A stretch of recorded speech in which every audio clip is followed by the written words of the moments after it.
my opinion back. М, Not э, relying it much. Ладно, Жень, продолжай. Так, сейчас загружается, да. Так, сейчас. Сейчас, момент, moment.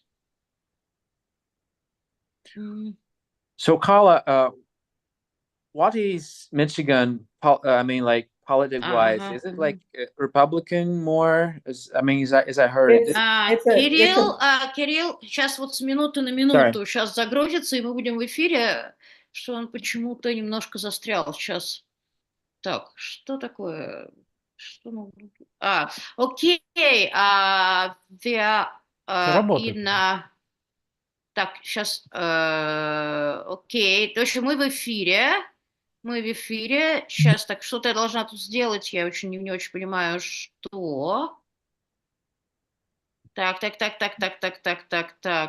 Здесь выключить. Так. Кажется, так, все. Я, кажется, все правильно сделала. То есть я выключила. Женечка, Жень, Суслова. Алло. Алло. Алло, Жень, подскажи, пожалуйста, я должна выключить звук, не звук, эту самую громкость выключить на Ютубе, да? Ты делала же такое? То я подзабыла. Не делала, не знаю. Ага, ну, по идее, это нужно сделать так. Да. Окей, да, значит, итак, мы, надеюсь, в эфире, надеюсь, все запишется. Я очень-очень на это надеюсь. Итак, Um, я с этого момента говорю по-русски. Кирилл, я говорю, я делаю паузу, ты переводишь, окей? okay. Значит, всем привет и привет тем, кто нас слушает. Это стрим мета-журнала и редакции журнала «Всеолизм». И это необычный стрим, это интервью редакции журнала «Всеолизм» с американской поэтессой, писательницей, эссеисткой и перформансисткой, авторкой пьес Карлой Харриман. Hi, Карла. Hello. Translate, please. So Кирилл? this is a stream. This is a stream. This is a streaming event, an event that is being streamed, and this is an event, a collab event between Meta Journal Medium and Sealism Poetry Medium, and it's not simply an event. It is an interview with Carla Harriman, a poet performer, American poet performer, associated. Well, actually, Carla, if you find that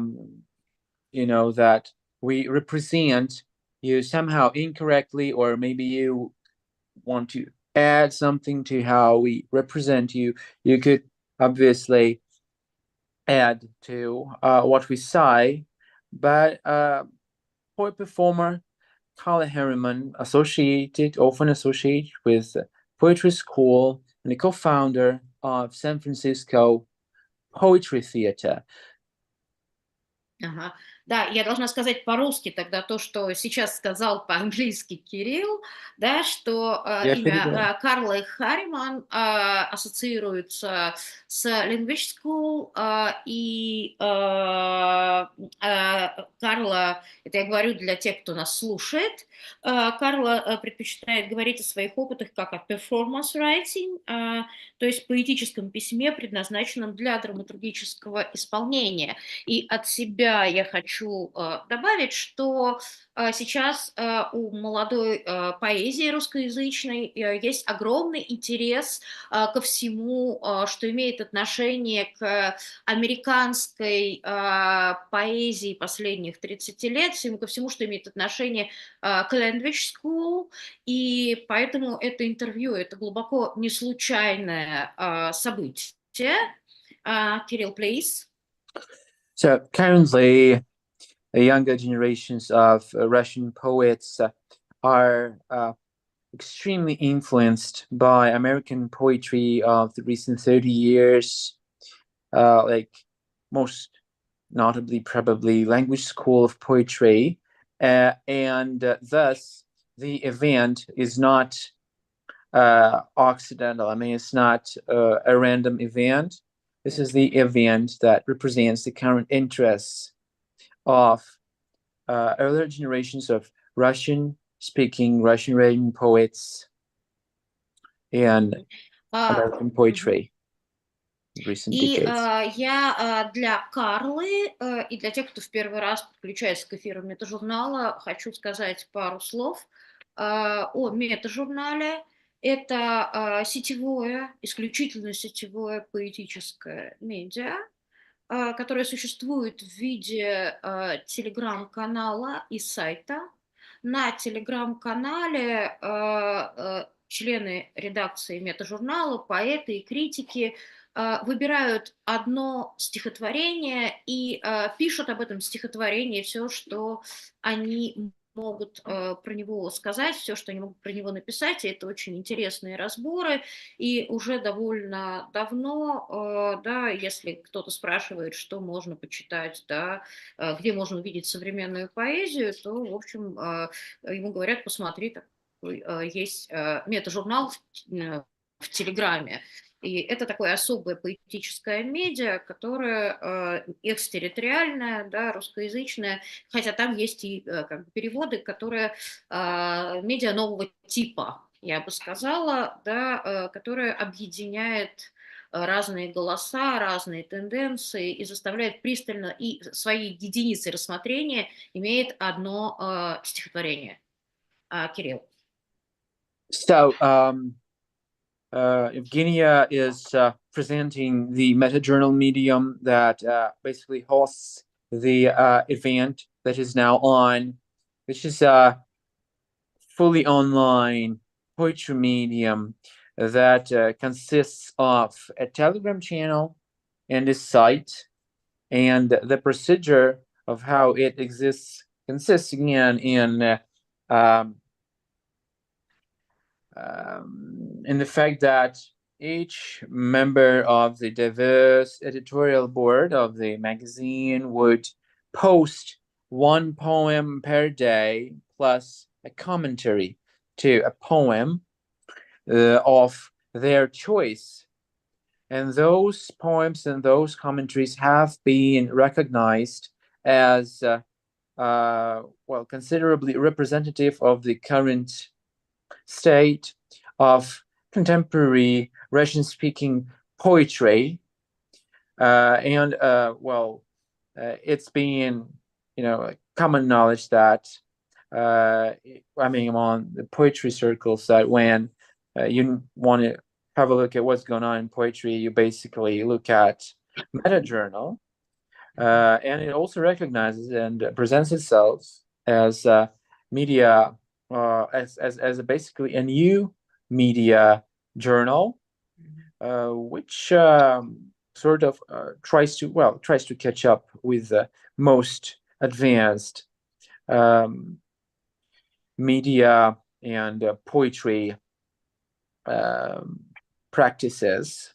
Not only, and this is what I want to add from myself, not only in Russian but also in non-Russian speaking poetry, which we do translate these days as well and publish on MetaJournal as well. То есть я еще добавил от себя, что мы сейчас занимаемся. Yes, I understood.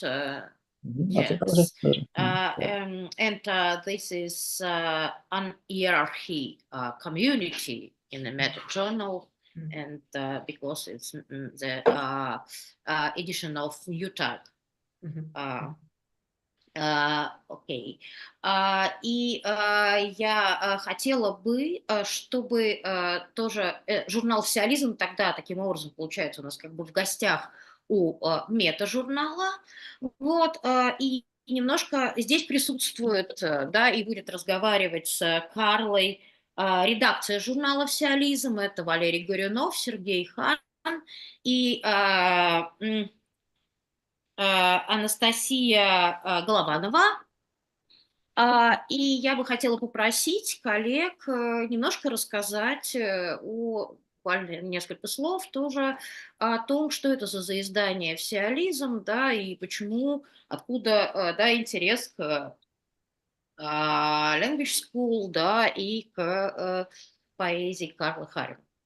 Okay, so Sellism is an contemporary poetry medium, a Russian-speaking poetry medium, and we have the entire editorial board here on the event, the entire editorial board of Sellism, represented by, I'm going to give the names of the people that are with us today from Sellism.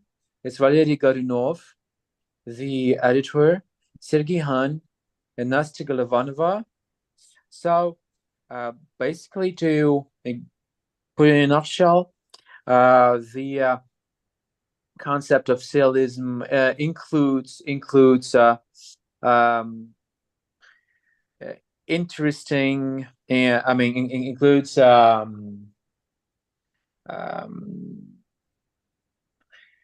high interest, includes interest in contemporary avant-garde poetics, not only in Russian again, but also in English and other languages.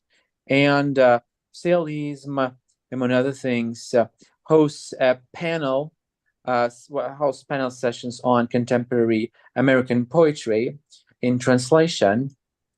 And we would ask the editorial board of Sellism to speak a little bit about their journal. Окей, тут частью Кирилл сказал уже что-то о журнале, да, и поэтому вам осталось сказать по-русски для наших слушателей то, что как бы, да, вы имеете сказать, отчасти то, что уже Кирилл сказал для Карлы на английском языке. Добрый вечер, Карла. Да, Евгения сказала, что молодые люди увлечены американской поэзией. Вот мы как раз молодой поэтический журнал. Мы, в принципе, сами занимаемся языковым письмом, увлечены им, публикуем его и, самое главное, обсуждаем. Вот. Мы организовали ридинг-группу, где разговариваем между собой, да, про американскую поэзию и приглашаем разных гостей, в частности, переводчиков. И получается вот наша... И поэтому особенно дорого нам на самом деле впервые пригласить американского поэта, вот вас, да, и поговорить уже непосредственно, да, с тем человеком, да, которым мы обсуждаем. Так. Окей, тут частью, Кирилл, да, то, что и ты не сказал, тогда переведи уже непосредственно для Карлы эти приятные слова. So, Valery, what Valery says is that Sellism is basically consists of those young generation of poets that are influenced by American poetry of the recent decades. They do language writing themselves, and they also have this close reading sessions of language school poetry and American poetry in general, where they discuss language poetry,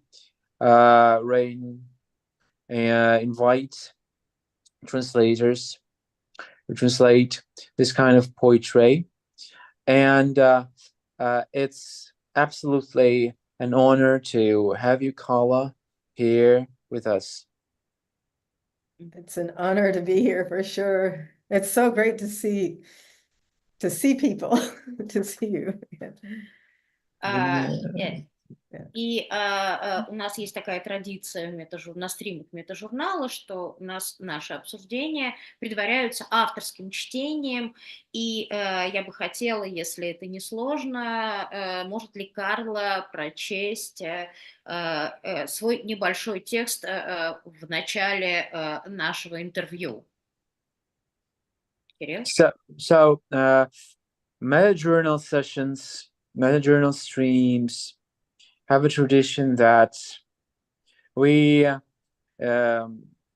we encourage our poets, our guests, to give a reading of their poetry before we start a discussion, before we start an interview. So, Carla, if you agree, we would ask you to give a reading from your poetry, please. Oh my gosh. If possible. I have no some pressure. books here. Are there any requests? I have this. I have У Карлы много книг this. под рукой. Okay. So, yeah. Do you have a request? Well, да, Карл спрашивает, что мы выбрали бы. Что тогда, Валерий, ну, может быть, ты как-то... Может быть, отрывок из «Малышки», вот, maybe.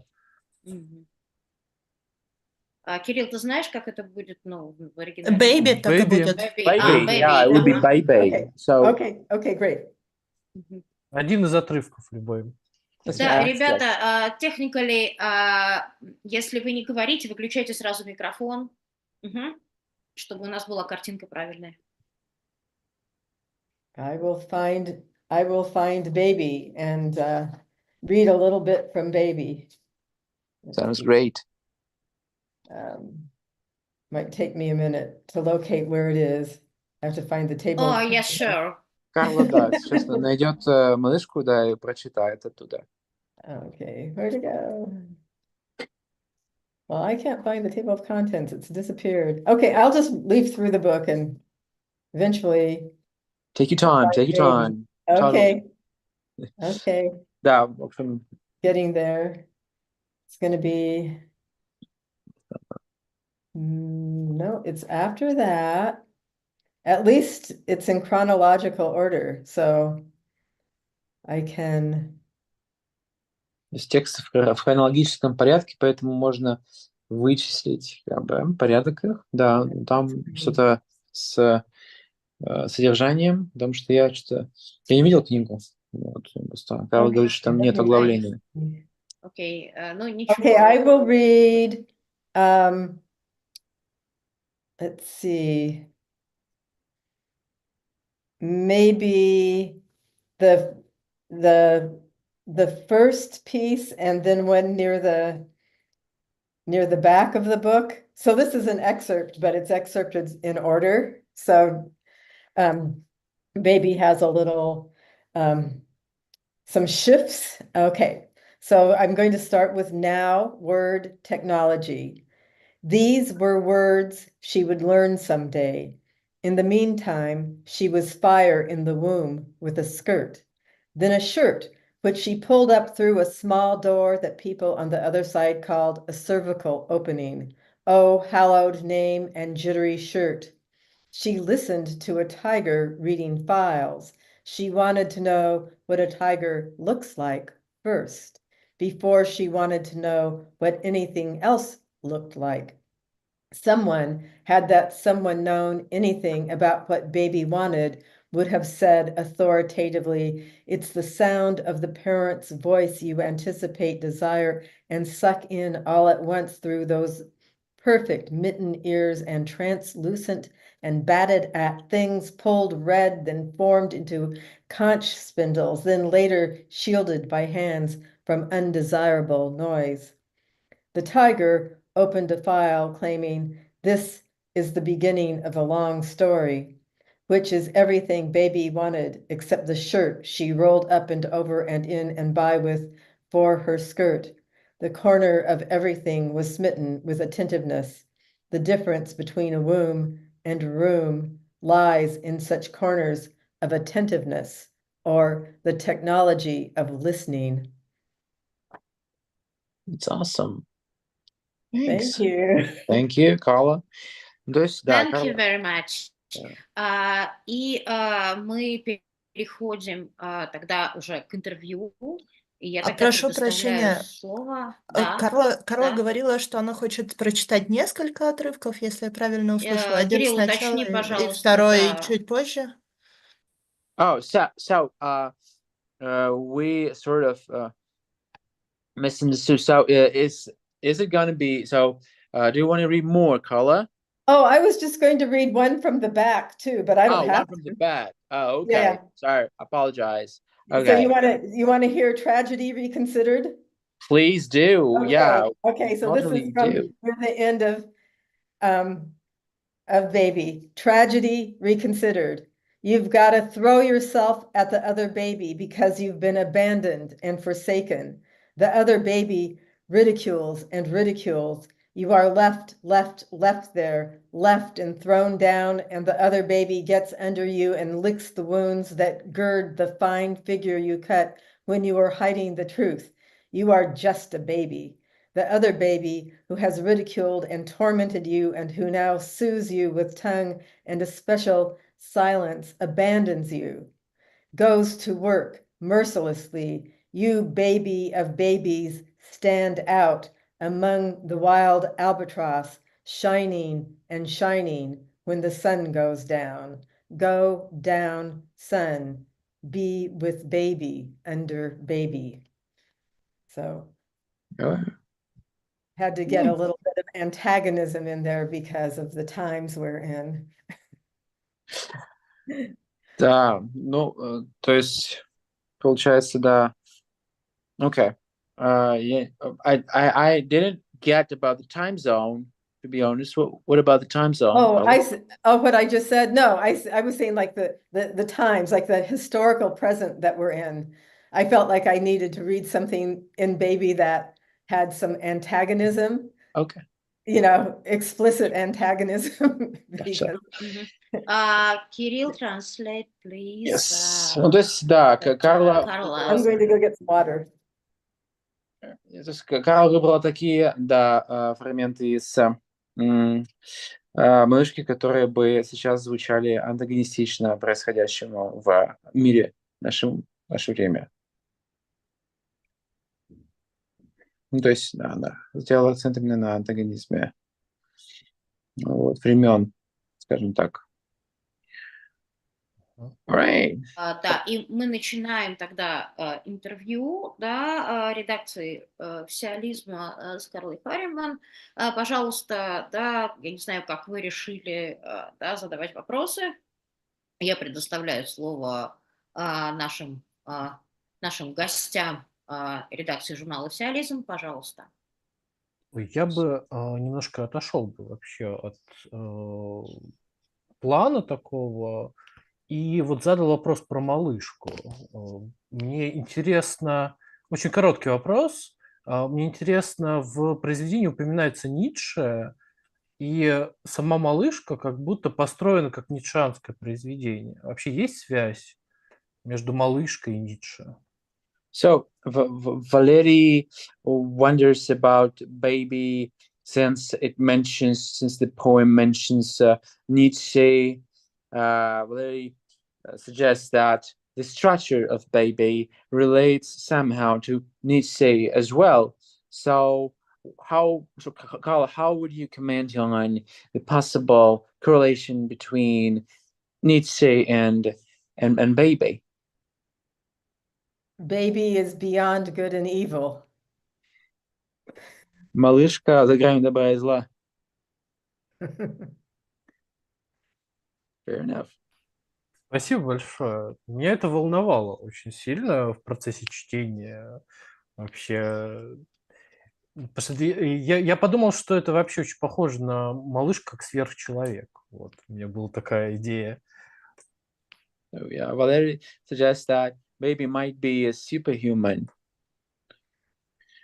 That's interesting. I think of Baby as maybe a third term or entity or a third gender.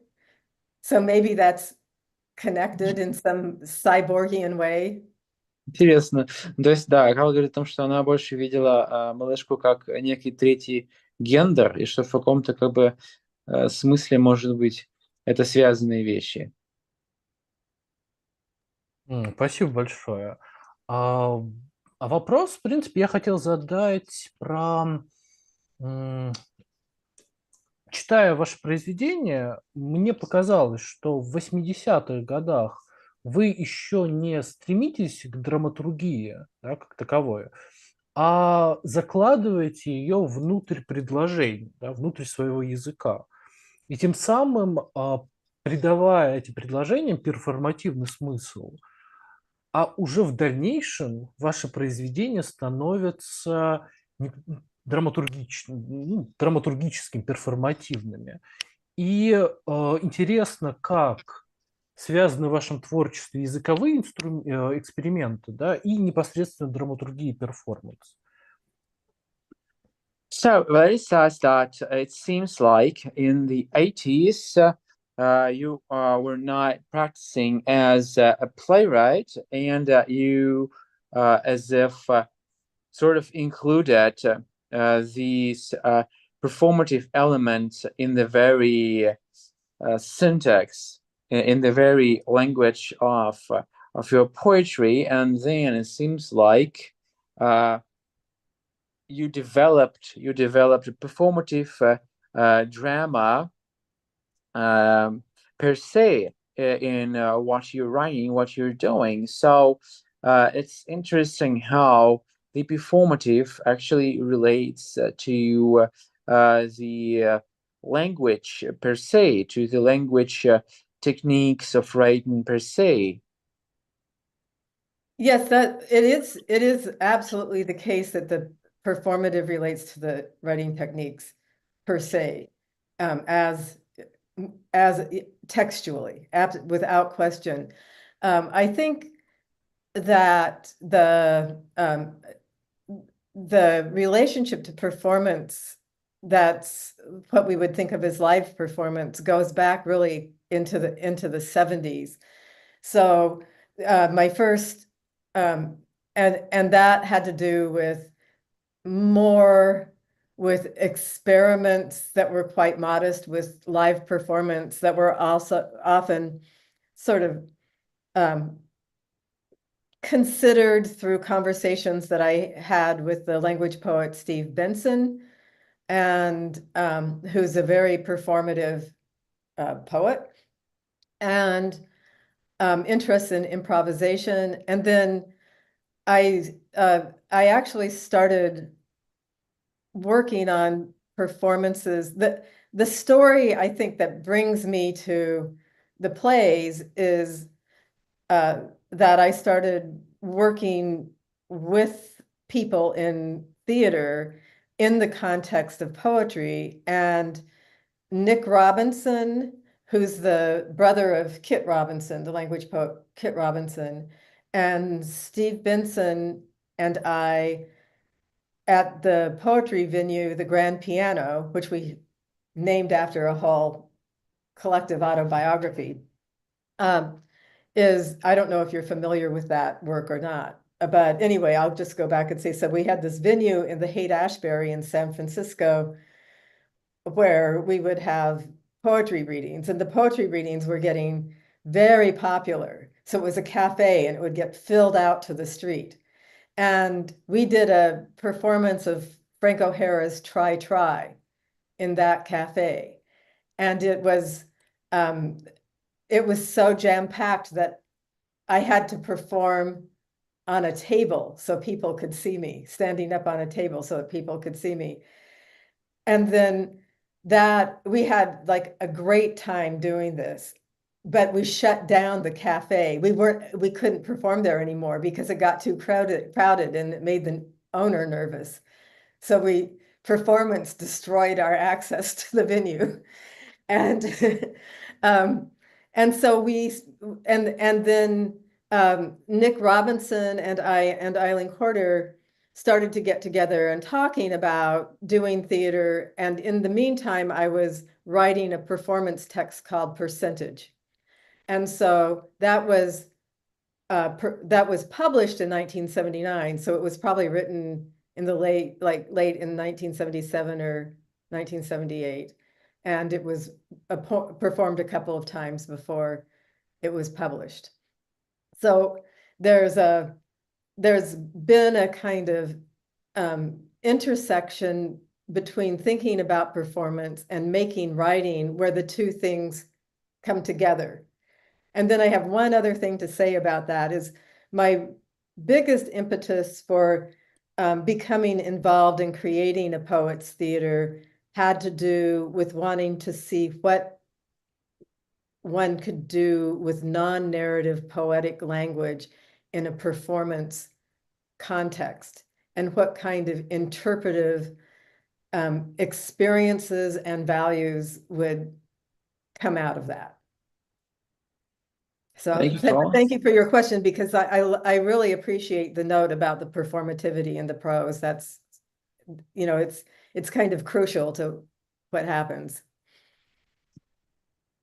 Ну, в общем, Карл говорит о том, что однозначно речь идет о взаимоотношениях перформативного и языкового, и, в принципе, в 70-е эксперименты, которые, значит, производила Карла в искусстве, они были больше связаны с лайв-перформансами, то есть живыми перформансами, значит, которые она делала совместно со Стивом Свенсоном, получается, Стив, я не помню. Стив Свенсон? Steve Benson, I'll type it into the... Steve Benson. Стив Бенсон, да. Собственно говоря, это был интерес к импровизации, и, соответственно, это было начало работы в перформативном ключе. Соответственно, был бар. It was a bar, wasn't it? Like in San Francisco? It was a cafe. A cafe. Sorry. Yeah. So, but it did have a bar. It was it didn't have any, I don't think it had any alcohol, but it had one of those, cafe bar configurations. And then it was a long sort of like railroad room, like a very long and deep room. All right. Ну, то есть реальная длинная работа. узкая комната была, да? Длинная узкая комната была. Длинная, типа того, наверное, да. То есть реально работа, с перформансом, как в том, то есть началась как раз в Сан-Франциско. Это было кафе, получается, Гранд Пиано, сколько я услышал. Ну и, соответственно, эти поэтические вечера, выступления, они имели огромный успех. То есть это был случай, когда толпа, не вмещаясь как бы в кафе, стояла там на улицах и так далее. То есть и вплоть до того, что Карла выступала, собственно, стоя на столе, чтобы как бы не было места для выступления. То есть это как бы было супер, но дальше так продолжаться не могло, это не могло продолжаться как бы дольше. Поэтому им пришлось закончить это, потому что стали возникать просто проблемы у хозяев этого кафе, и, соответственно, именно если говорить о письменном, то именно если говорить о написании перформативных литератур, как бы вещей, то первый такой текст это can you please repeat the name of your first? Was it like is Percentage. Percentage. I'll type it in because it's an unusual title. So Percentage. Yeah. Okay, percentage. All right. Well, okay. Nice. So the percentage is the work that was done in 1979, published 1979, correct? Mm-hmm. Okay. То есть вот и первая потомная работа Percentage, то есть которая включает в себя перформативные элементы, она была вот опубликована в 79-м, и написана, соответственно, было в 77-м, 78-м.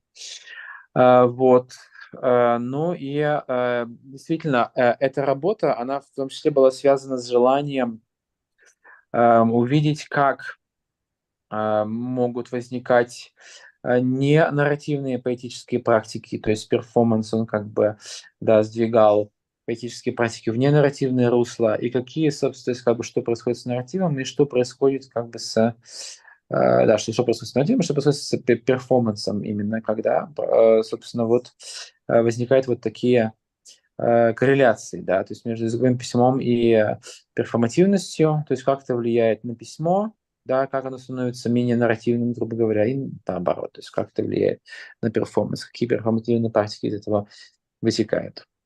Ага, Кирилл, во-первых, сейчас я задам вопрос, а потом ты скажи, пожалуйста, Карле, ну вот про отрезки, чтобы переводить отрезками, потому что это трудно, я вижу. Вот, Карла, I have a question in additional. Кирилл, переведи, пожалуйста, вопрос.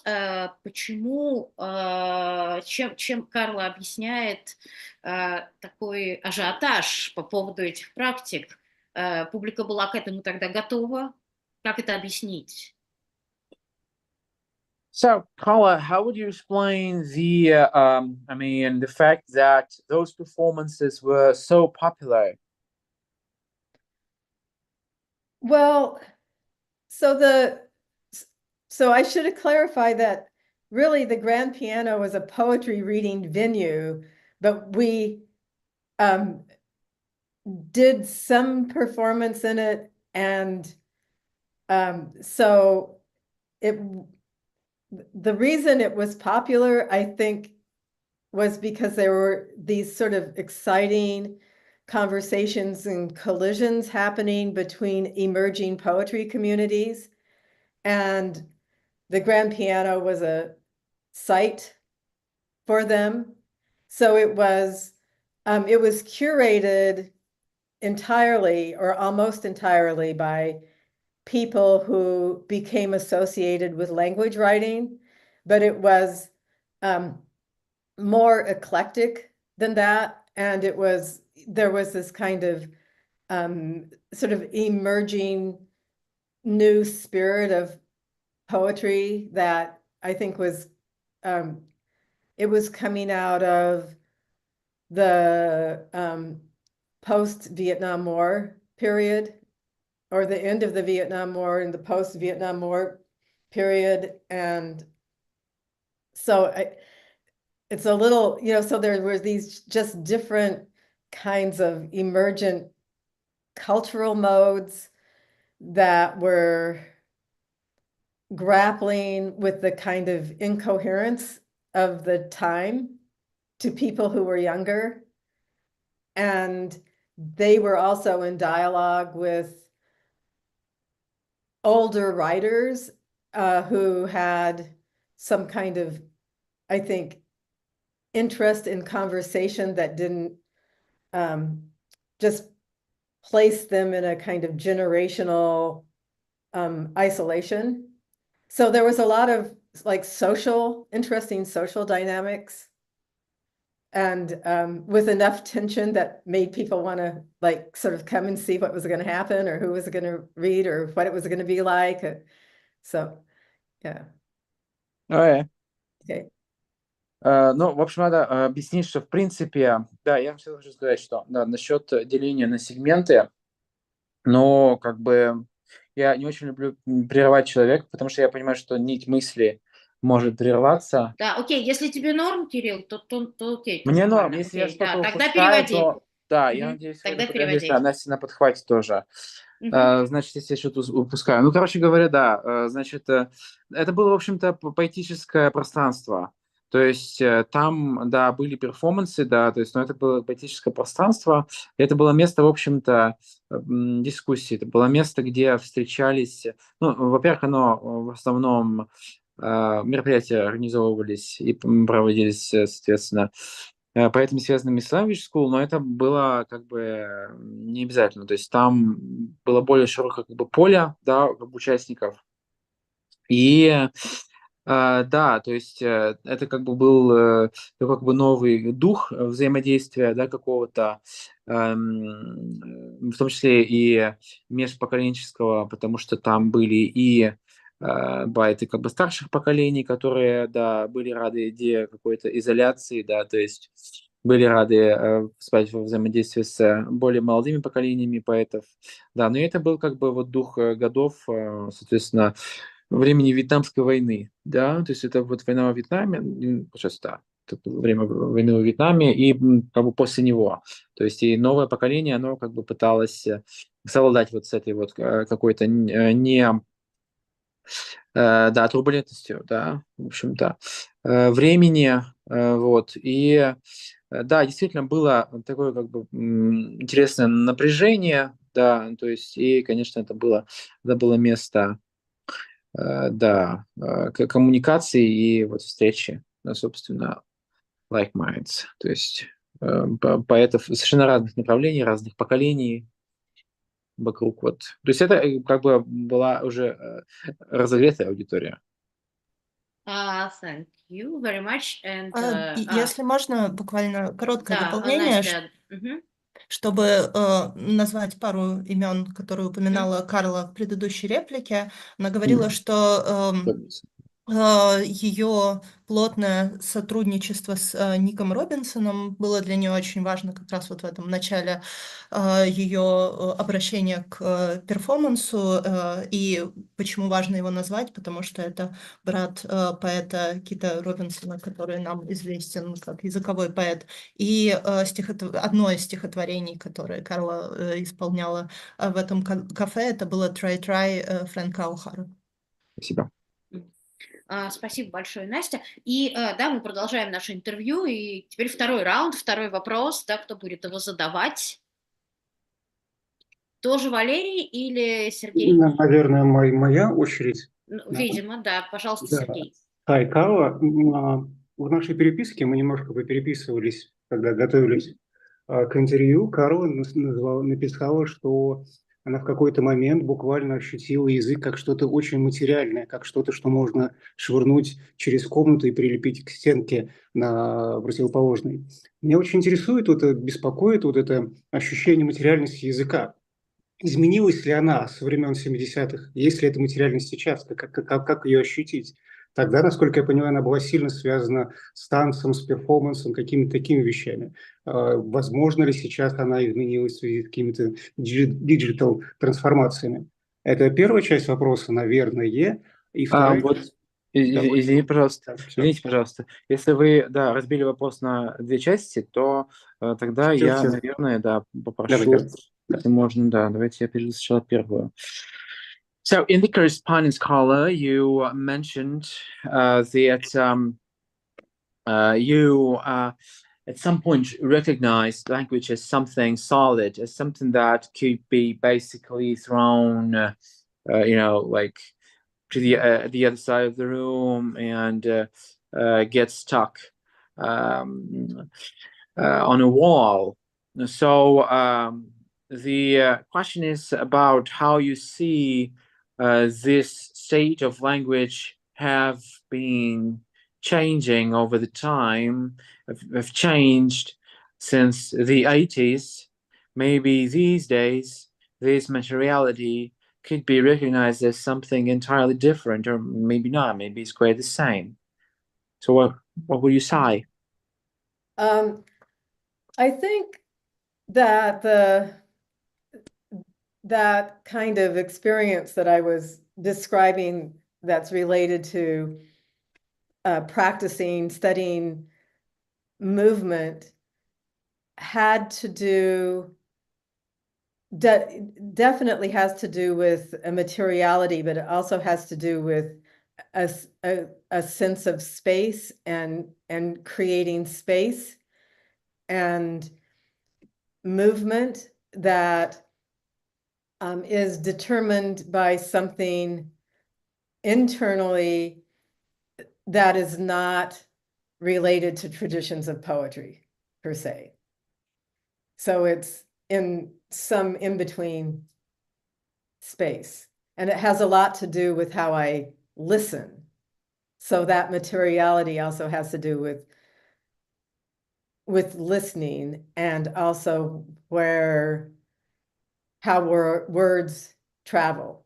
And I think this is a challenging question, but I think it's interesting to think about in terms of the dematerialization and the virtuality of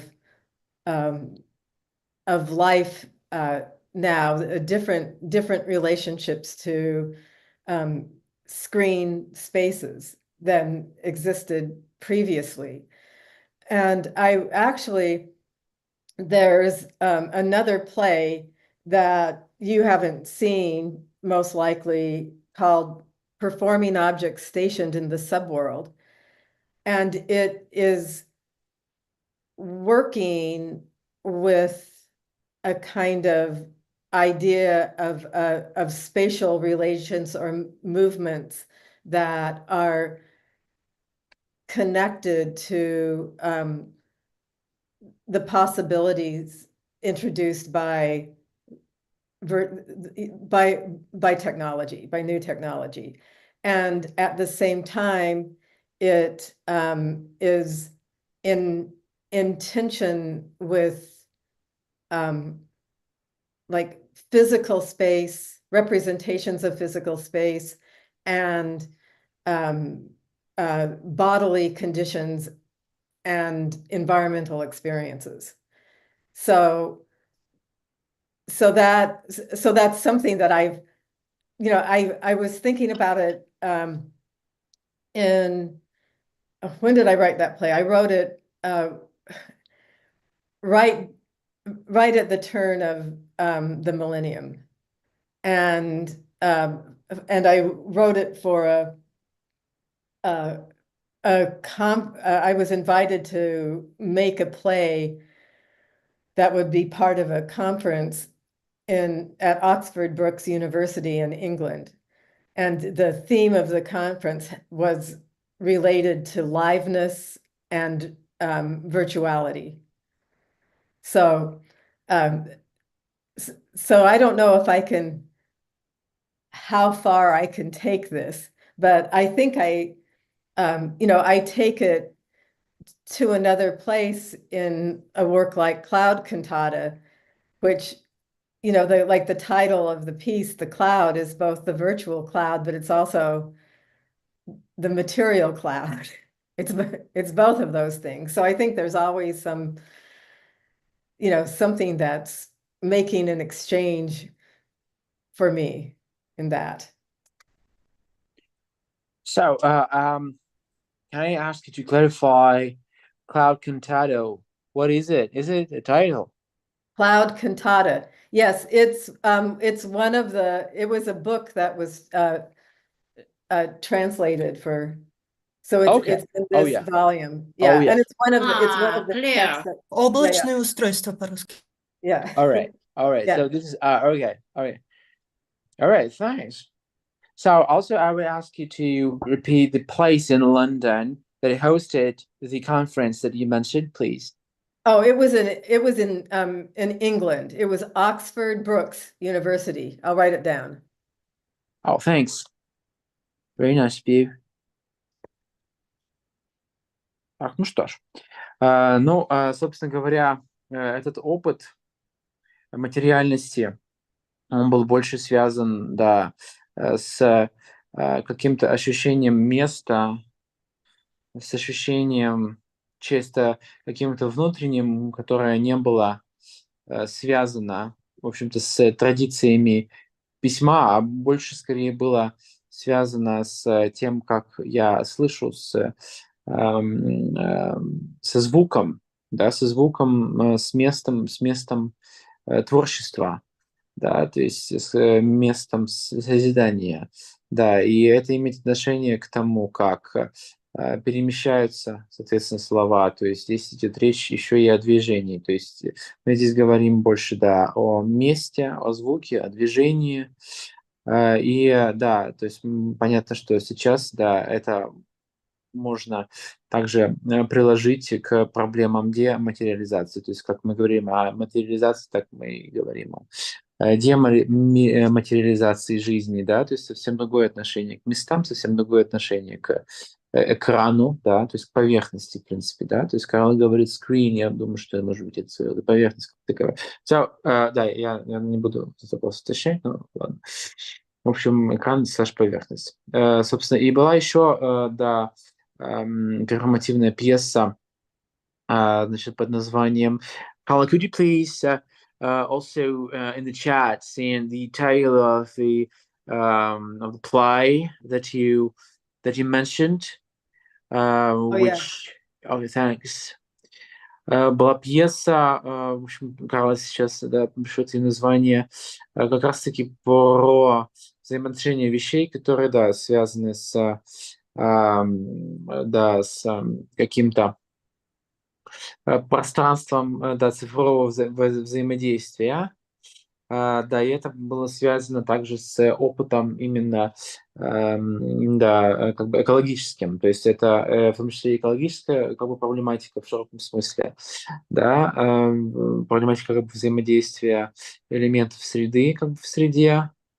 И да, то есть Карла написал ее в начале века, соответственно, текущего, и она была написана для конференции в Англии в Оксфорд Брукс.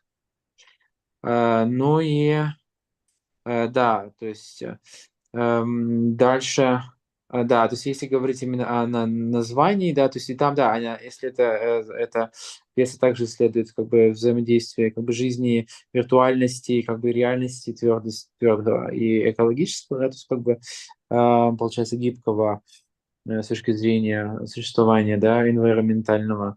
Вот. Ну и, соответственно, если говорить о названии, то есть El Cantado, то есть тут действительно мы можем говорить о том, что это, да, некоторое облако, которое одновременно и, да, и Прошу материальное, и прощения, нематериальное. можно я здесь Конечно, подхвачу? да, конечно. Ага, да, речь, по-моему, шла о двух отдельных произведениях. То есть сначала Карла действительно сказала о вот этой пьесе Performing Objects Stationed in the Subworld, а потом она привела пример другого произведения, облачная кантата, Cloud кантата, в котором уже в названии соединяется виртуальное и материальное, то есть виртуальное как облако в сети и материальное как, ну, собственно, облако. И ее очень интересует вот эта возможность обмена между виртуальным и материальным через слово, ну и в принципе. Вот прошу прощения за то, что прервала. Спасибо, да, Спасибо, спасибо я об этом большое, речь, да. Настя. Да, спасибо большое. Кирилл, если Да. ты закончил перевод, то тогда вторая часть вопроса, Сережа, пожалуйста. Да, Сергей, пожалуйста. Да, здесь, похоже, идет речь о некоем разрыве внутри языка. Да, и мой второй вопрос про эти самые разрывы. Можем ли мы говорить о том, что язык – это некое бессознательное, или уже у него есть собственное бессознательное, и высвобождает ли драматические столкновения этот потенциал? Спасибо. So, seems like it's, yeah, we're talking about a certain disruption within the language, split within the language, and the question is whether the language itself, well, okay, sorry, whether language speaks on behalf of the subconscious, or maybe the language per se, the language itself, already has a certain subconsciousness. So yeah, the question is, yeah, actually, just like how do you comment on that? I think, oh wow, I think I agree with that. I think that language has a certain subconsciousness, and that I almost feel like I should be a better linguist to answer this question, though. The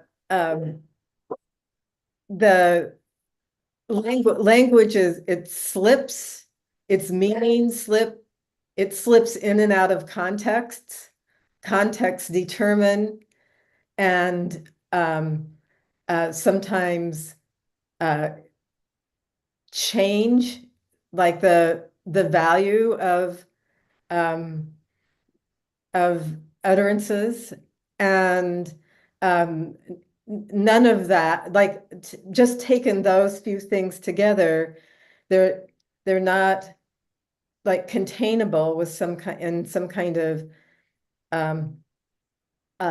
consciousness or rational system. There's something that's always, at least potentially, exceeding the possibility of the constructions that we make to understand something in a reasoned or rational fashion. So, and then also there's for me, the interesting phenomenon, or something I like to think about, that has to do with the exchange between what we think of as an external relationship to language and an internal relationship to language. And for me, those are always making an exchange. So there's not some kind of boundary where there's like one kind of processing happening inside of me and another processing happening outside, but there's an exchange that's going on. All right. Thank you. Do you think that's an answer to the question? All right, I will translate and we will see, okay? Okay. You know,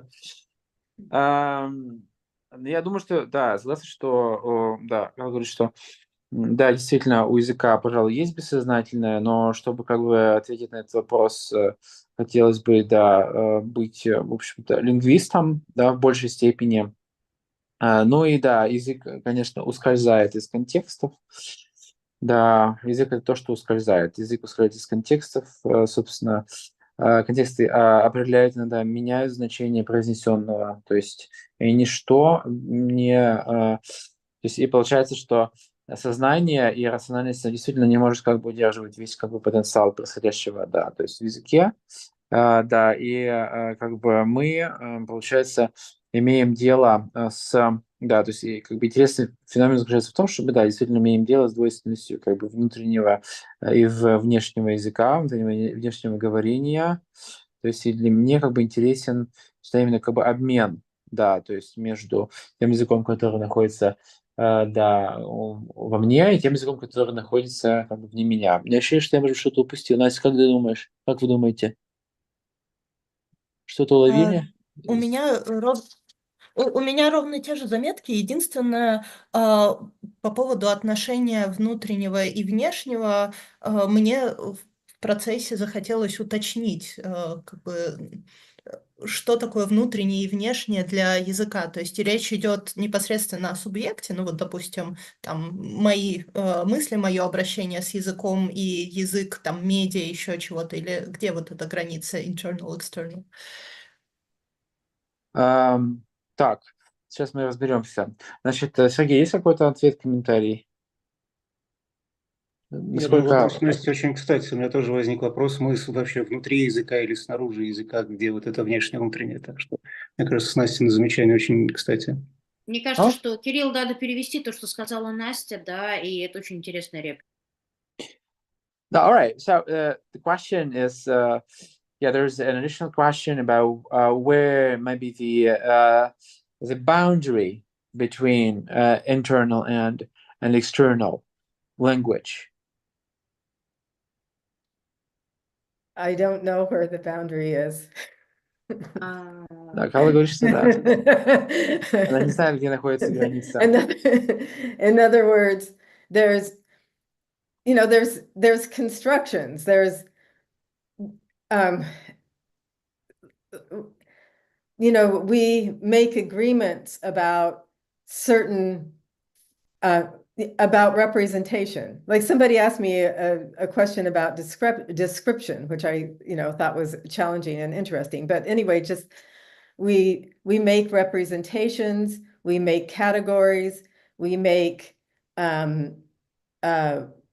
rules for thinking, rules for narration, and all of those things are often geared toward either examining what we can't perceive in a literal sense, or of explaining in some way or another, the world that we are existing in.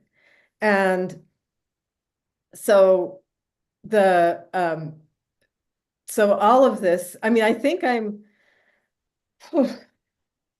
where do I fit intellectually in this? I mean, in some ways, maybe I go toward Wittgenstein. In other ways, I go toward William James, and they're sort of related.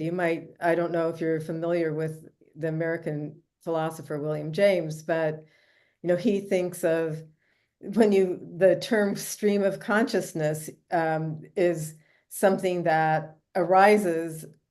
He's a source for that term, and he thinks about how language is its form, its structure, its communicative properties. All of those things have to do with selection, repetition, use, agreement. And so there's always, like the possibility of some other emphasis in language that could be outside of or other to the thing that's agreed upon. So, I mean, and this is so speculative that, on my part, because I'm just sort of picking up on things that were either written down in questions or what is said, but I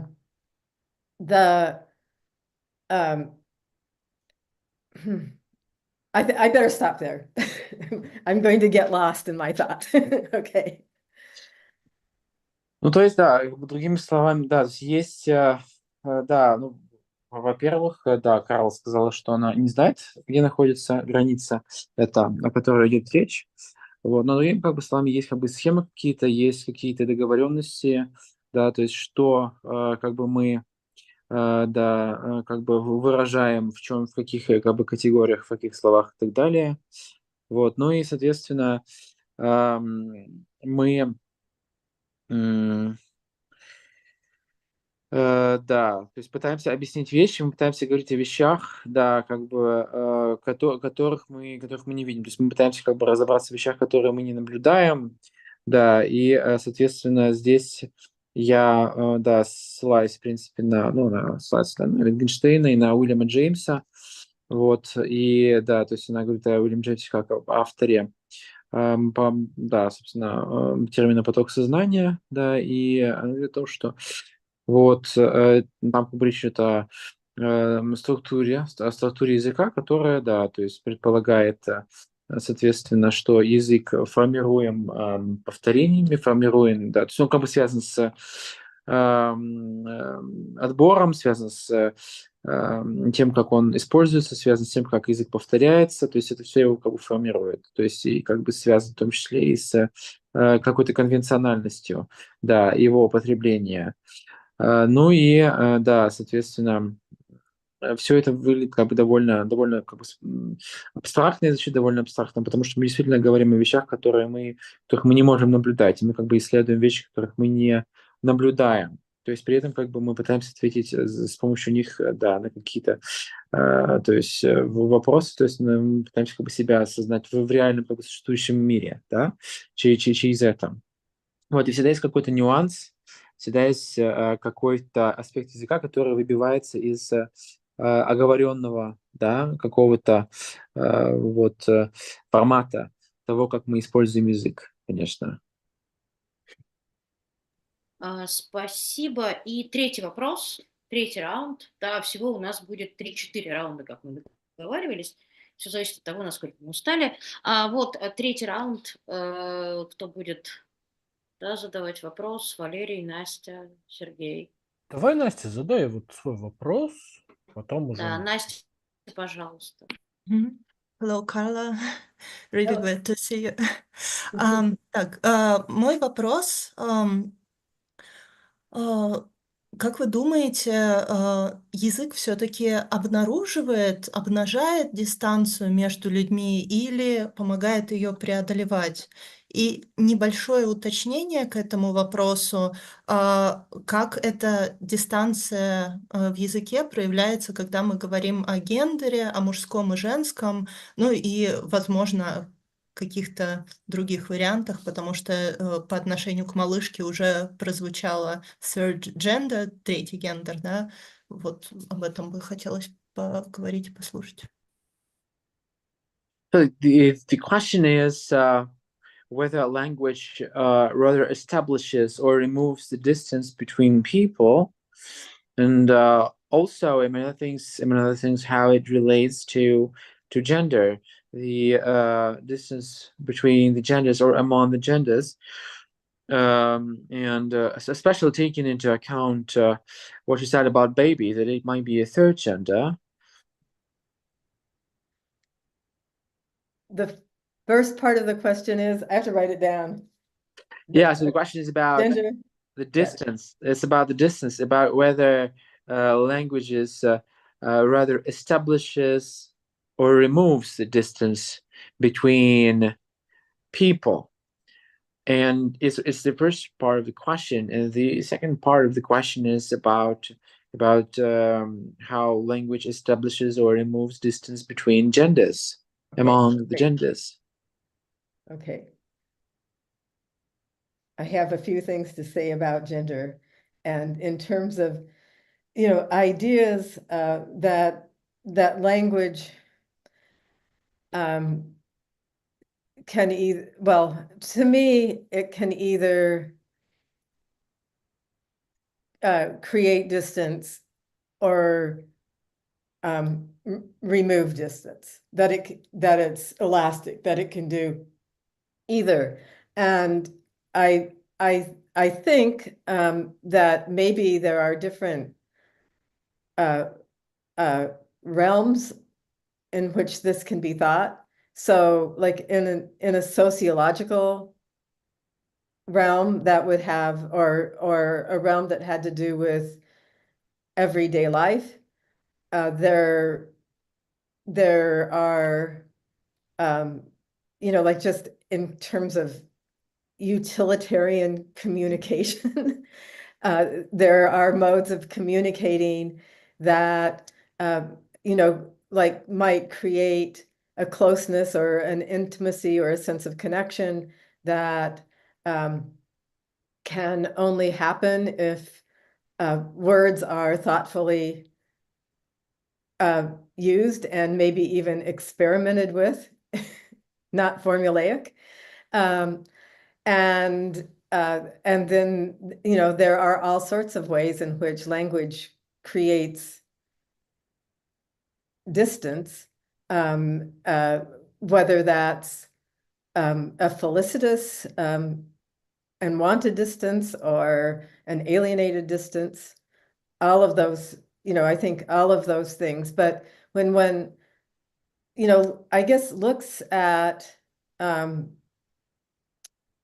language from different perspectives, like a poetic perspective or an ontological perspective, then, maybe from those positions, language may become something that has some kind of cautionary value or disturbance of some kind of potential being that can't know itself through language. So I think, the position that one takes in thinking about this kind of changes how one might address such a question. So maybe we should start there, and then I'll go into gender, because I can bring a lot of other things into the question of gender that I can't like bridge the two things easily, but I have a lot to say about language and gender. So.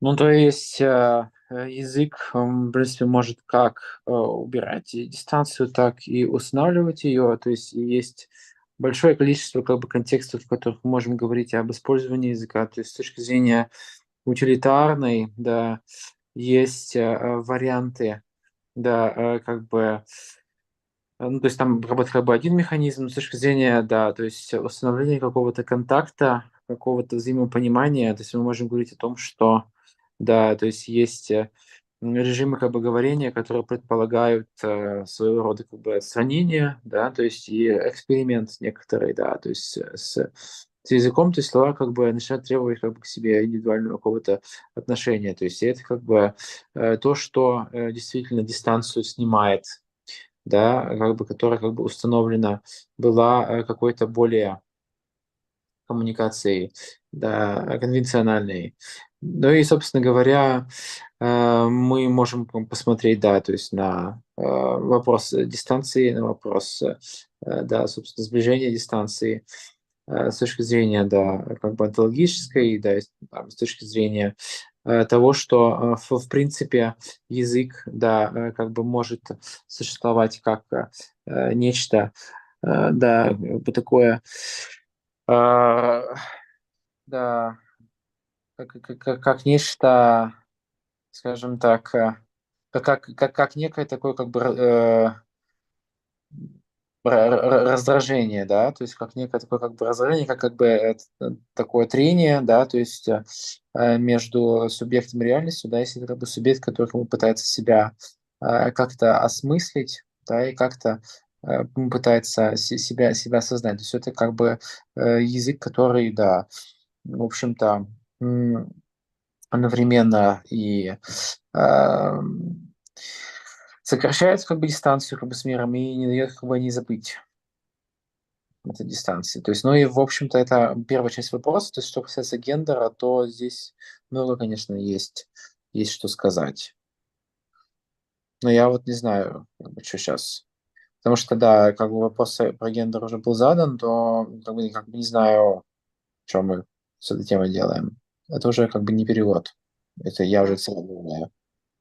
Ага, окей. Ну, то есть твоя роль переводить все, что говорит Карла.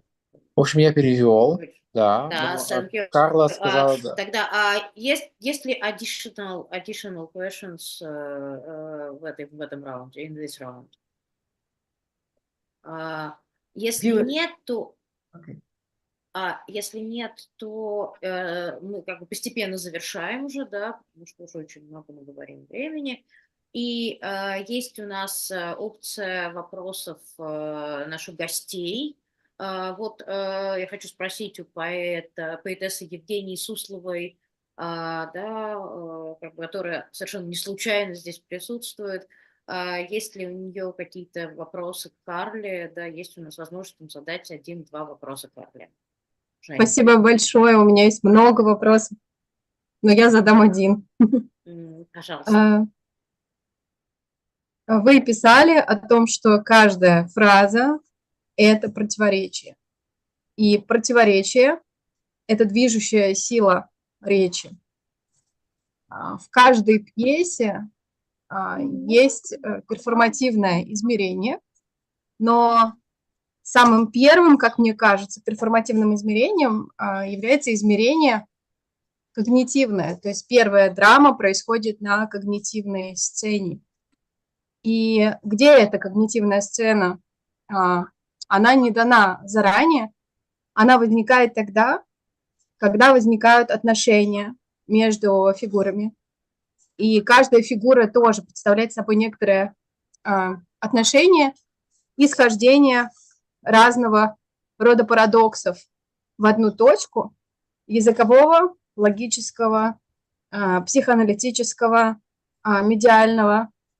И где для вас происходит первый перформанс, первая драма ваших пьесах?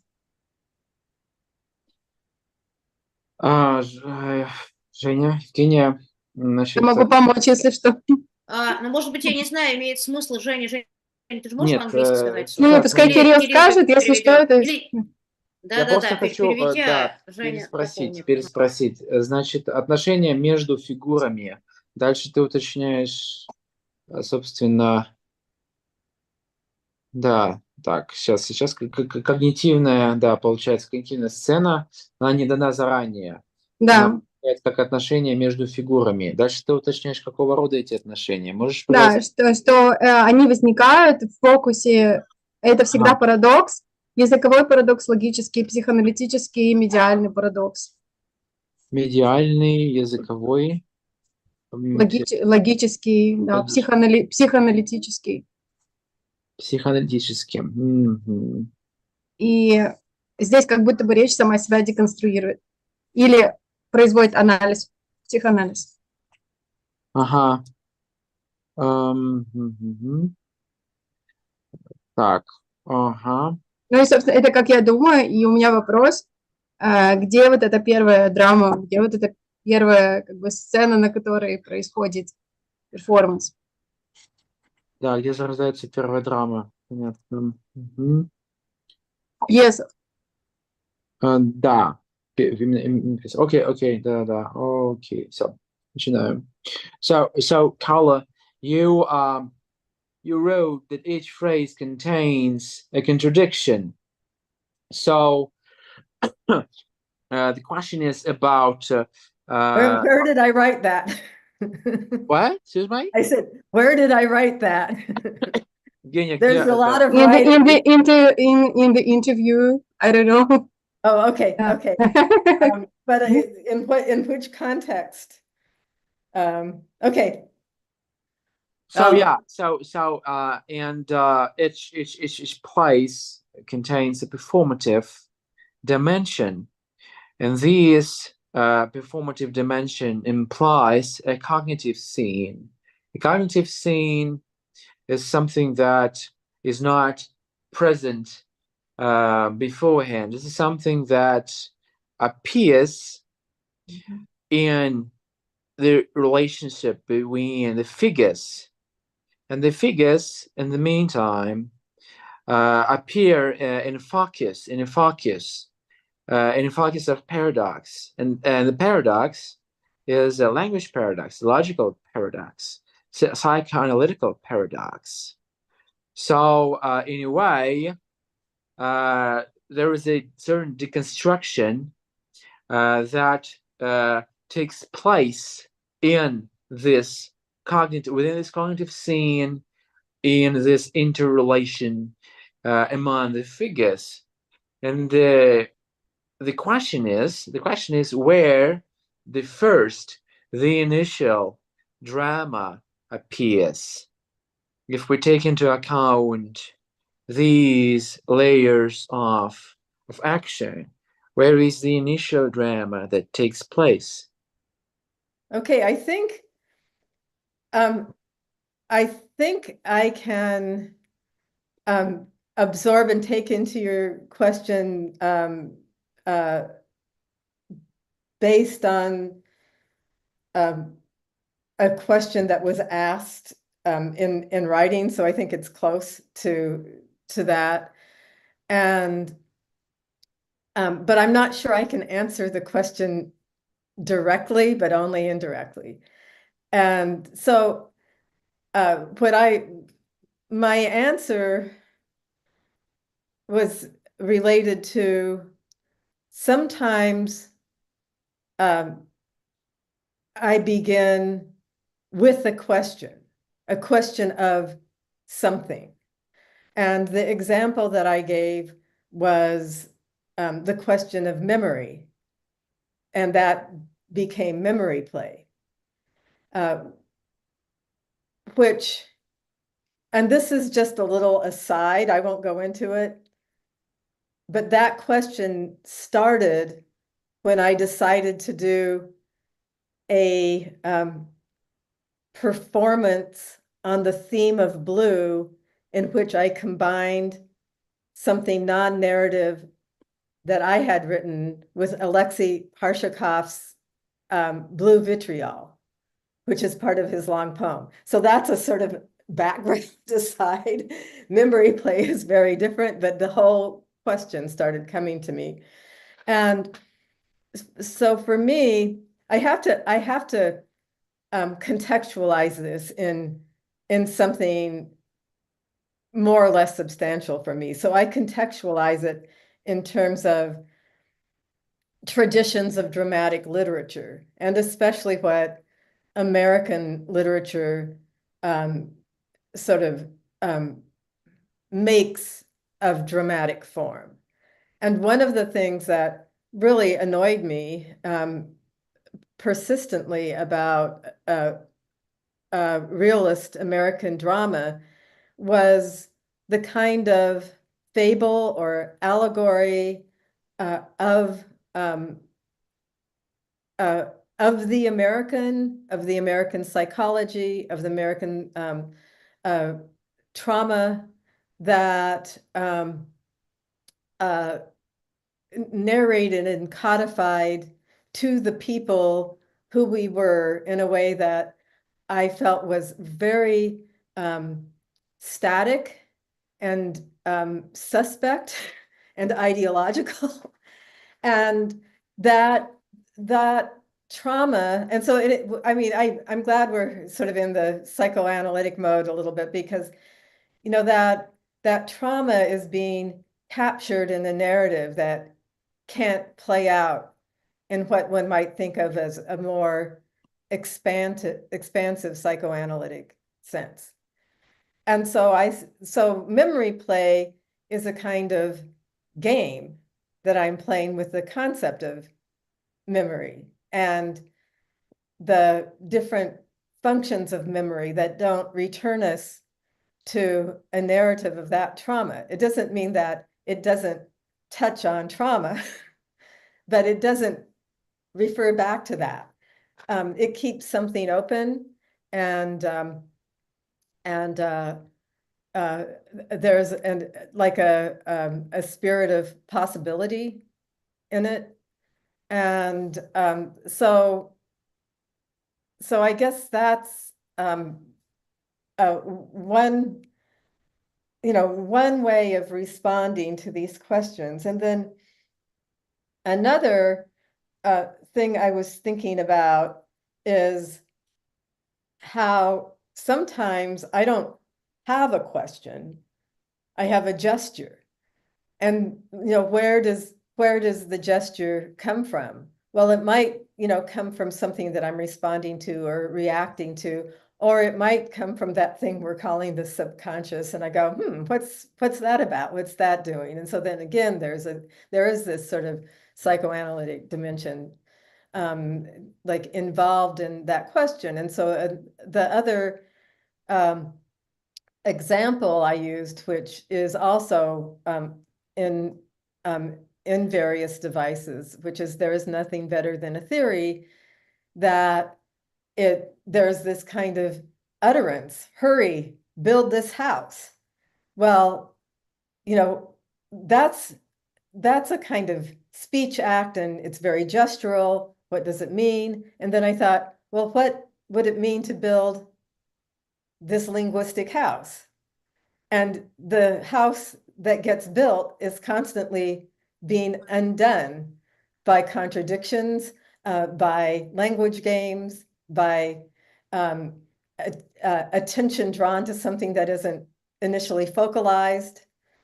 And so that to me also has to do with the kind of animating potential of language that plays with and against focalization. And so I guess those might be examples that touch on also this sort of question of cognition, because in that play, in both of the plays, what you cognize isn't necessarily something that you can know or anticipate in advance. All right. That's a lot of words. Was that okay for you? Well, we'll figure it out. Okay, and then I want to go back to the question of gender, because we never totally got there. Ну, то есть, да, сейчас ответим на этот вопрос, то есть я его переведу. И да, и потом про гендер. Настя тоже поможет, да, мне кажется, мы должны уже скооперироваться, потому что немножко Мгм.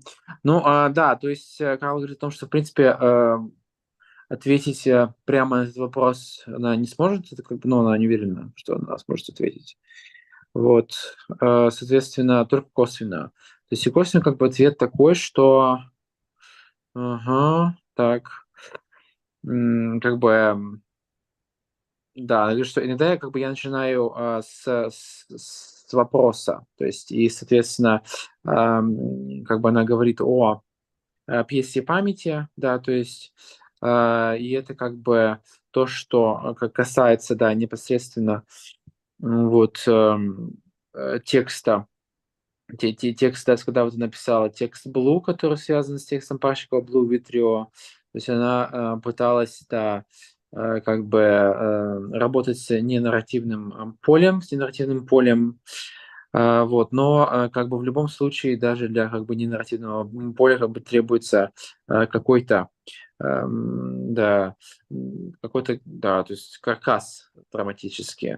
То есть и она говорит о том, что ее, в принципе, как бы не устраивает, да, как бы вот традиция американской драмы, как бы, которая завязана на репрезентации и метафоризации и ну, не гиперболизации, да, параболизации, соответственно, американских травм, американской как бы психологии в очень таком как бы эстетичном, подозрительном как бы виде, да, с точки зрения, да, говорит о том, что для нее как бы идеологически сомнительные эти как бы фигуры, да, как бы параболические, символические, которые американская как бы драматургия постоянно, да, собственно, воспроизводит. Вот. Ну и, собственно, да, как бы она борется с этим. Ну и, в общем, понятно, да, что пьеса памяти, когда она говорит о пьесе памяти, то она говорит как бы об игре как бы собственной травмой, то есть об обыгрывании как бы собственной травмы, да, через перформативность. Но при этом как бы речь не идет о том, что от травмы не остается ничего, о том, что как бы с ней не происходит столкновение. То есть, в принципе, в принципе, да, как бы оно там содержится. То есть это ее как бы каркас, да, то есть это то, к чего драматургия выстраивается, да, ну и, да, то есть иногда как бы вопроса, да, на который как бы дается ответ, его как бы может, в принципе, и не быть. То есть иногда это не вопрос, а жест, который, да, ну, на который который является как бы жестом реакции на что-то внешнее когда-то это жест, который как бы происходит как бы изнутри. Да, то есть она даже как говорит о том, что вот есть как бы жест или как бы интенция какая-то, которая, да, собственно, ну, заключается в том, чтобы своего рода построить как бы дом, да, как бы языка, как какой-то как бы каркас, да, собственно, да, как бы речи. То есть и при этом как бы важно понимание того, что это как бы дом, который находится как бы под постоянным переосмыслением. То есть это как бы дом, который, да, собственно, находится... Я не знаю, что такое фокализация, то есть я не помню, что это. Короче говоря, вещь, которая противостоит. Я не знаю, что такое фокализация. Короче, все, я Не, ну это понятно, но объяснять довольно долго. Это термин, его можно не переводить. Окей. Короче говоря, речь идет о том, Е- что да. э, Мгм. Договоришь или я дополню вот конкретно про постройку дома, если можно? Если особенно ты, да, подключишь Да. фокализацию к этому, то это будет Ага. прям супер. Спасибо. Ага, ну, про фокализацию не уверена, но хотела сказать, что здесь Карла ссылается на свой текст «Ничего лучше теории», где повторяется императив «построй свой дом», «build this house», и она говорит о том, что вот у нас есть некоторый речевой акт, который присутствует непосредственно в тексте, и ей было интересно, как на ее глазах из вот этих слов «построй дом», собственно, строится тот самый дом языка, который может любым движением из-за любого движения измениться, быть разрушенным, и вот это и есть та самая language game, то есть языковая игра, о которой говорит Wittgenstein, на которого мы не так давно ссылались. Про фокализацию я ее здесь не подключу, прошу прощения. Ладно, ну, в общем, и так сойдет. Извините. Окей. Спасибо. Спасибо. Да, thank you. Я думаю, что мы уже будем завершать Подожди, наш подожди, ленч. Жень, подожди. Еще Значит, не все. еще не все, у нас еще есть часть про гендер. Да, и сейчас мы еще поговорим немножко про гендер, и после этого, да, мы уже будем завершать, да, этот, безусловно, очень насыщенный, правда, разговор, который еще стоит переслушивать и переслушивать, да, и вот тогда давай, ну, как бы, да, предложим Карле продолжить про гендер, потому что понимаю, что там как бы есть некоторая часть, да, неотвеченный вопрос. Carla, thank you very much. So if you now could give us your comment on the gender subject. Okay, great. So obviously gender is really significant. Questions of gender is really significant to me. And I'm kind of riffing off the top of my head, lighting on certain things. One of the one aspect of the way that I worked in this performative prose from the beginning. So this sort of goes back also to an earlier question about the relationship of the poetry and prose performative to performance itself, but really had to do with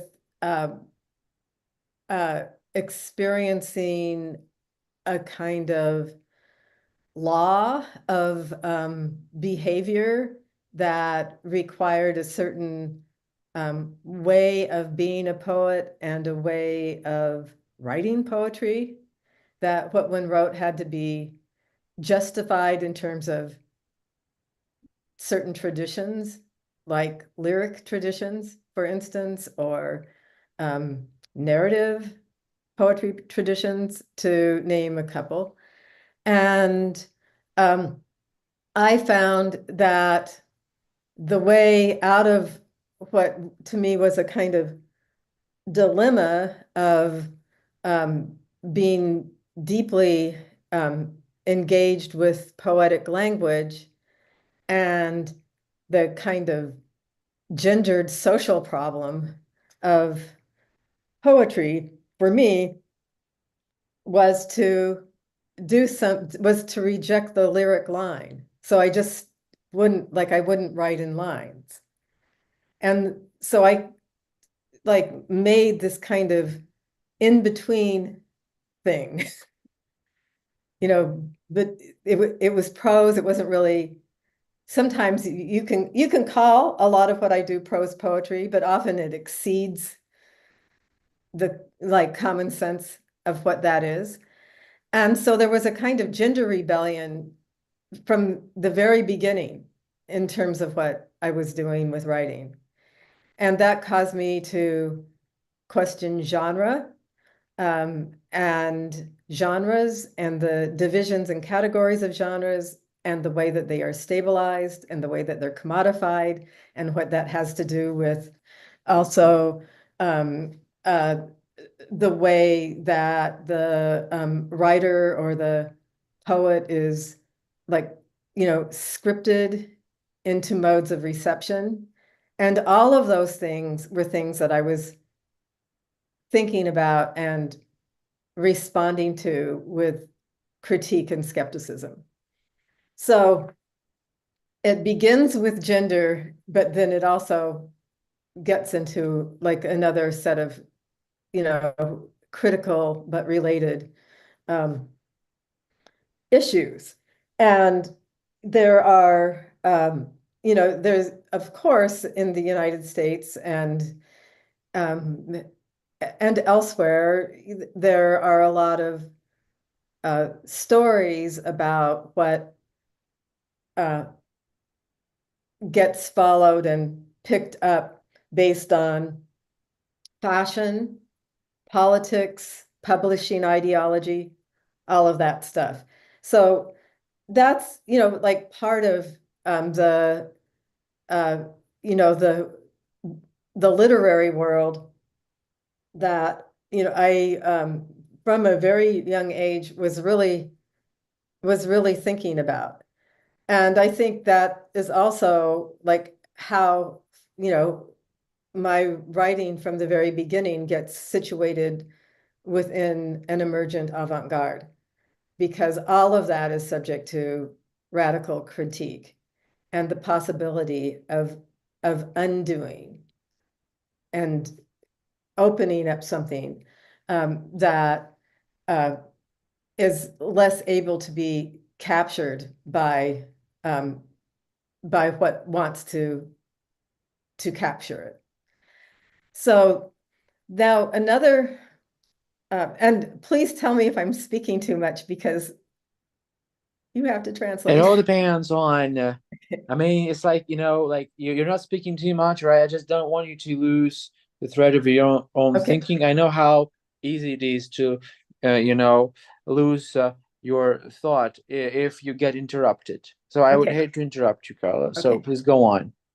Okay, but scream if it's too much.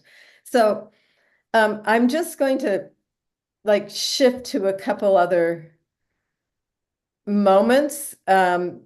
One is when in the late 70s, early 80s, I was reading a lot of feminist theory and a lot of feminist criticism.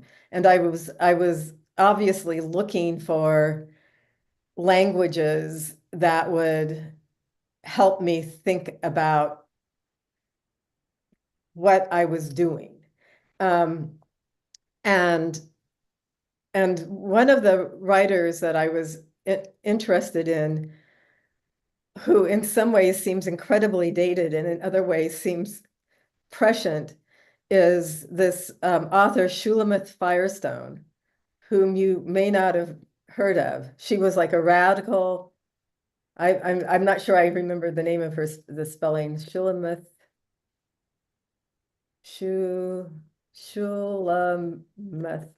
Firestone. I think I'm misspelling her name. And she posed at the very beginning of an essay, what is it that, or no, she said, what if when you walk down the street, the first way you recognized another person was not by gender? And that was a very important moment for me to encounter that, because that was a question that was lurking in my thoughts that she articulated. And so that sort of, instead of thinking about gender as something that's, you know, an impossible binary, that's something that's a place that I go to. But on the other hand, I'm interested in the actual, so that satisfies a kind of imaginary, a sense of possibility. On the other hand, there are these power relations that are, you know, what can be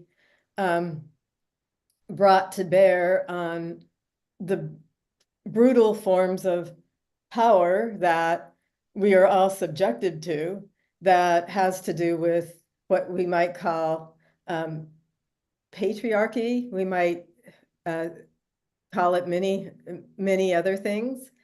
And I'm very interested in thinking through and about those systems of power without separating myself from them in some kind of position of purity or otherness, which is not credible to do.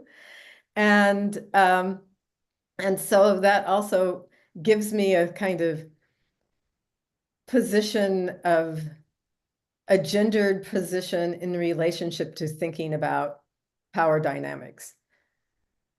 And so that's something else.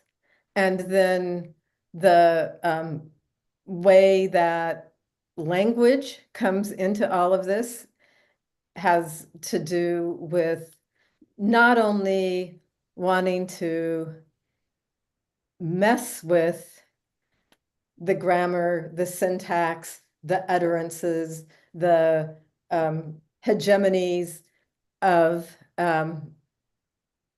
those power relations, but to play with and against them, and to put something in motion and to see what happens with it.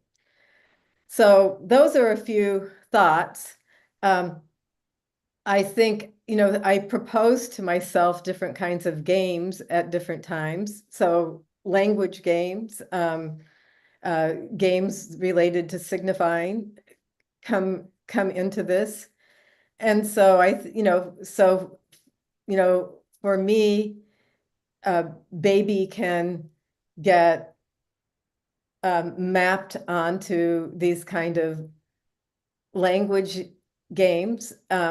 And some of that also has to do with a critique of the way that childhood is understood, and how people in general are infantilized by power.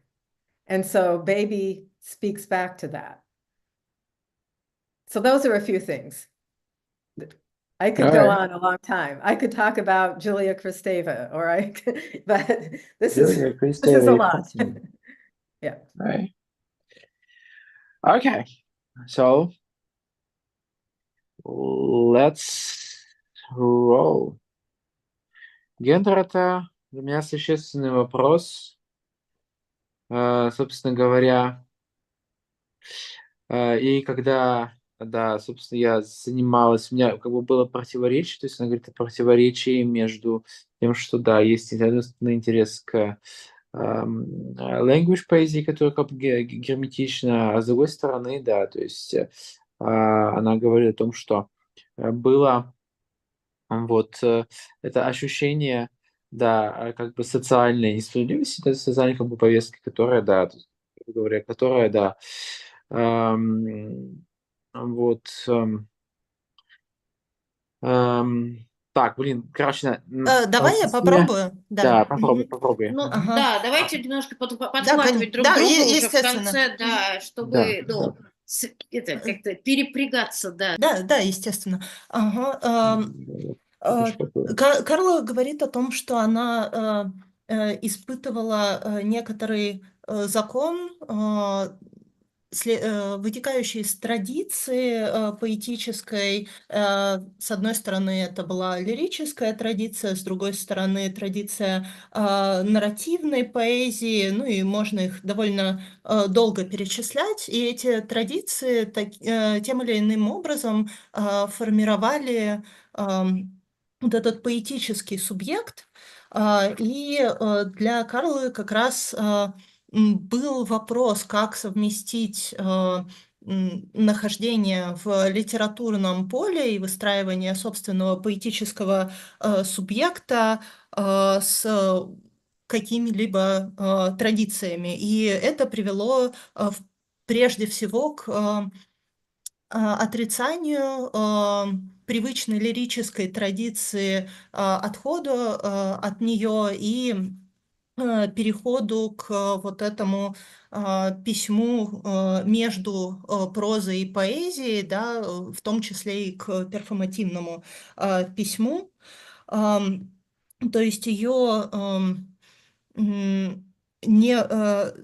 ее письмо, которое она разрабатывала, было некоторой революцией, некоторым восстанием, которое касалось в том числе и гендера, поскольку предыдущие традиции были патриархальными и содержали прежде всего вот этого патриархального субъекта. То есть поэт сам по себе был вписан в предыдущие формы письма, и это был, конечно, поэт-мужчина. И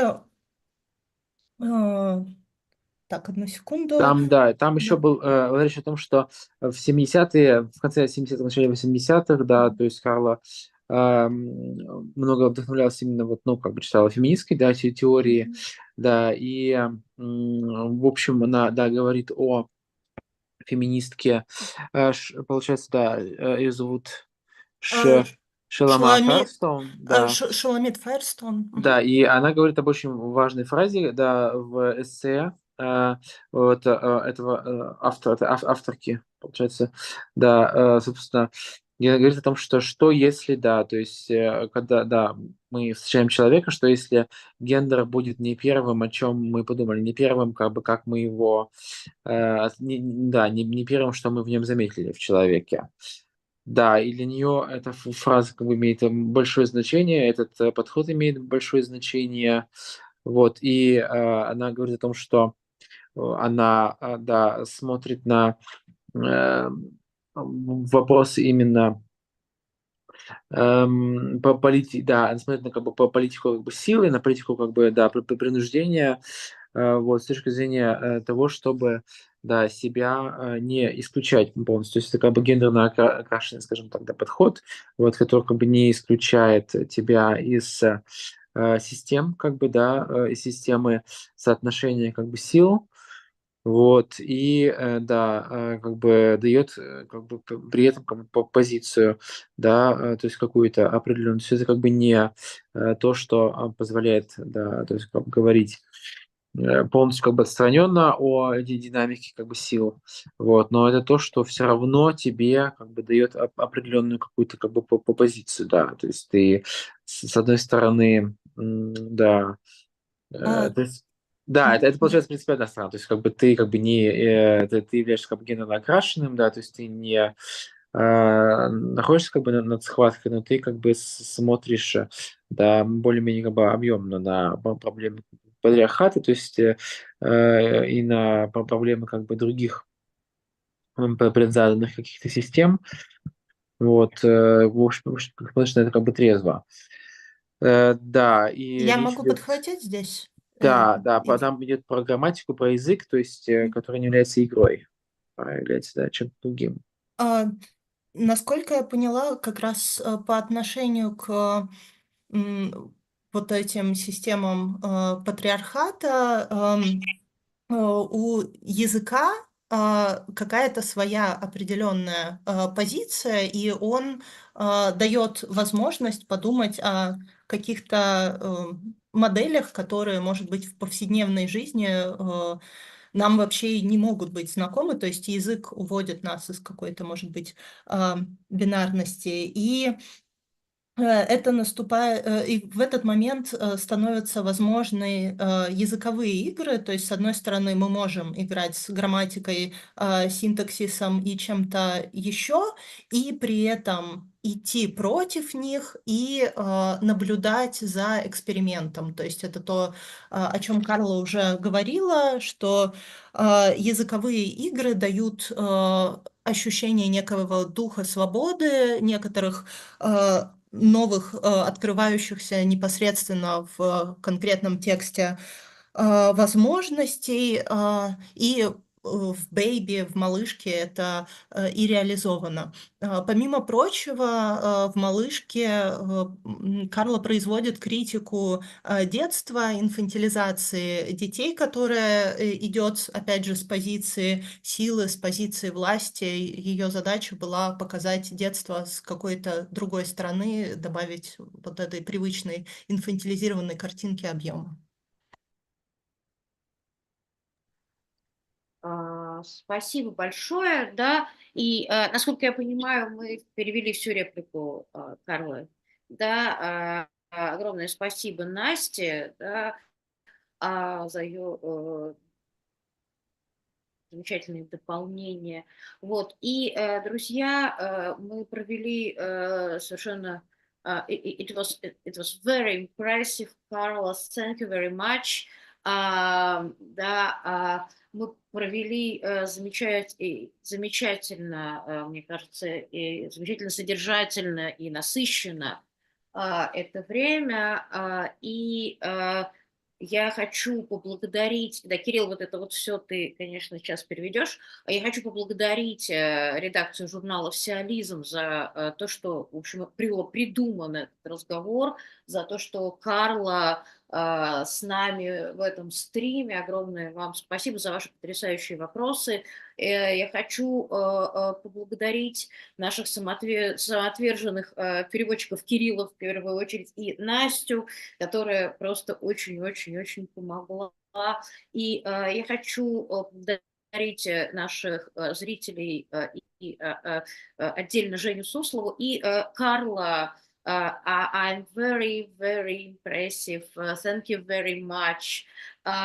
И я хочу поблагодарить Карлу и надеюсь, что мы еще сможем еще поговорить, что это не это только начало большого разговора. Кирилл, translate, please. Кирилл? Кирилл выпал? Yeah, I'm here. I'm here. это, Yeah, I окей. double check. The mic from time to time disables itself for some reason. But anyway, yes, thanks. So thank you, Salism. Thank you, Carla. Thank you, interpreters, me and Anastasia. So thank you, the viewers. Thank you, those who are with us today, or not necessarily today, because this is going to be a recording. This is something that I have for myself. This is going to be a recording. It's going to be up on YouTube. So thank you, everyone who sees this, who watches this, or like anywhere and at any time. Thank you, Zhenya Suslova. I mean, specifically. And we hope that this is only the beginning of a larger conversation, and definitely not the end. And thank you, Carla, very much. We feel honored and we feel pleased, and it's an enormous pleasure to have you with us today.